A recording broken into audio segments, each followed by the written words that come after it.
চলো তোমাদের সাথে একটা রেসিপি শেয়ার করি। এটা রেসিপি না, পিঠে। এই যে তাওয়া গরম হয়ে গেছে, তেলটা একটু ভালো করে বুলিয়ে নিলাম। অনেকক্ষণ ধরেই করছি, গ্যাসের অবস্থা খুবই খারাপ, এই যে অনেকক্ষণ ধরে করছি বলে মনে হলো যাই তোমাদের সাথে একটু শেয়ার করি। এই যে এটা হলো আতপ চাল আর বিড়ি কলাইয়ের মিশ্রণ। আমি সকালেই মিক্সিতে করে রেখেছিলাম, মানে সকালে ভিজিয়ে দুপুরে করেছি। এটা হালকা করে স্টিপটা দিয়ে, আমার কাছে তাল পাতা নেই বলে আমি এটাই করে ঘোরাচ্ছি। তোমাদের কাছে তাল পাতা থাকলে তোমরা তাল পাতায় করে ঘুরিয়ে নিও। আর এটা ভালোভাবে ধুয়ে গরম জলে ফুটিয়ে তারপরে নিয়েছি এই যে ওষুধের স্টিপটা। তোমাদেরকে তাল পাতা থাকলে তাল পাতাই করে নিও। এটা ওষুধের স্টিপ দিয়ে বা তাল পাতা দিয়ে করলে ভালোভাবে হয়। এটা পাতলা করে একটুখানি মিলিয়ে দিতে হবে, দিয়ে গ্যাসটাকে কমিয়ে রাখতে হবে। মৃদু রেখেছি, গ্যাসটা কমিয়ে রাখতে হবে। দিয়ে একটা থালা বা প্লেট চাপা দিয়ে দিতে হবে। দিয়ে কিছুক্ষণ পর আমি একটু গ্যাসটাকে বাড়িয়ে দিলাম যাতে ভালোভাবে কুক হতে পারে। এই যে কিছুক্ষণ পর আমি ঢাকাটা খুলে দিলাম, এরকম দিয়ে হালকা করে এই সাইডগুলো একটু এরকম করে নিতে হবে, যে আমার সুন্দরভাবে উঠে আছে, তোমাদেরও উঠবে। এরকমভাবে এটাকে এইভাবে উল্টে দিতে হবে।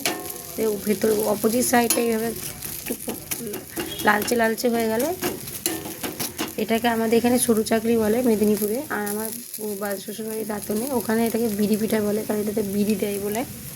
আমি অনেকক্ষণ ধরে বানাচ্ছি, প্রায় বিকেল থেকে এতগুলো হয়েছে। আরও এখনও এতটা ছিল, এতটা বাকি আছে। আমার মাম্মাম এসছে আজকে, ও খেতে চেয়েছে তাই। একটা হয়ে গেল, এটা হয়ে গেছে। আরেকটা তোমাদের সাথে দেখাচ্ছি, দেখে নাও। এই তেলটা দিয়ে দিতে হবে, একটু তেলটা দিলে ভালো উঠবে। এই মিশ্রণটা একটু পাতলা করতে হবে, একটু মাঝে মধ্যে গুলে দিতে হবে, না নিচে যে বসে যাবে। এটা একটু এইভাবে দিয়ে এইখানে দিতে হবে, দিয়ে একটু ঘুরিয়ে নিতে হবে।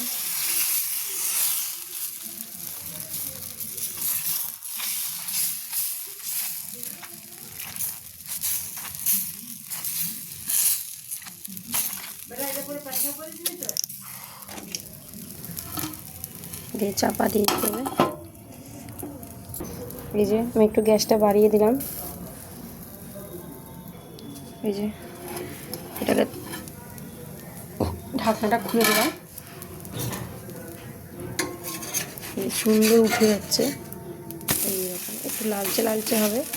এই ভিডিওতে কালো দেখাচ্ছে, কিন্তু এটা লালচে হবে। ব্লাউজের তোকে টাকা দিতে 80 কত